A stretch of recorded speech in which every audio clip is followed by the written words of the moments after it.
मजबुरी असू शकते असं तुम्हाला वाटतंय की मी कुणाचंच काही मागितलेलं नाही. मी एवढंच म्हणते, मी नैतिकतेने निर्णय घ्यावा असं म्हणते मी, आणि त्यांच्याच पक्षाचे आणि मित्र पक्षाचे, म्हणजे आज जे सत्तेमध्ये आहेत त्यांचे मित्र पक्ष आणि त्यांच्या पक्षातले म्हणजे भारतीय जनता पक्ष, अजित पवार राष्ट्रवादी काँग्रेस पक्ष आणि शिवसेना शिंदे साहेबांची, या सगळ्याच्या ह्या पक्षाचे म्हणजे जे सत्तेमध्ये आहेत आणि विरोधक आहेत.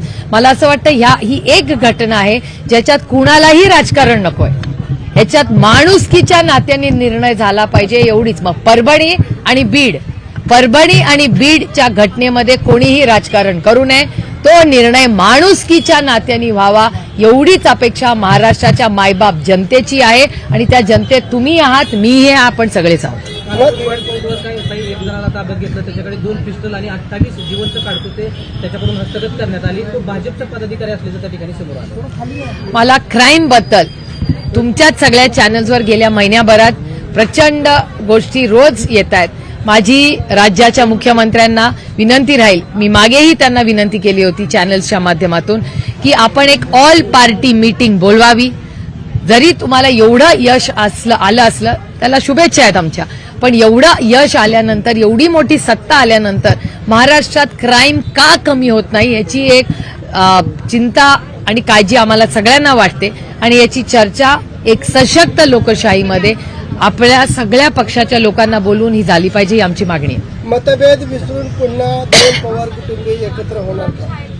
माझ्या मनात पवार कुटुंबाबद्दल काल, आज आणि उद्या कधीही कुठलीच मतभेद किंवा मनभेद हे कधीच नव्हते, हे सगळ्यांनाच माहिती आहे. त्याच्यामुळे माझा विषयच येत नाही. आणि कौटुंबिक विषय उंबरठ्याच्या आत आणि बाहेरच्या म्हणजे ज्या समाजातल्या जबाबदाऱ्या आहेत त्या उंबरठ्याच्या बाहेर. अजितदादा, आपुलकी वाढवण्याचा महाराष्ट्रात महिलांवरचे अत्याचार आणि क्राईम हा वाढलेला हा तुमचे प्रत्येक चॅनल दाखवतोय. म्हणून मी पुन्हा महाराष्ट्राच्या मुख्यमंत्र्यांना विनंती करते की तुम्ही एक ऑल पार्टी मीटिंग बोलवा.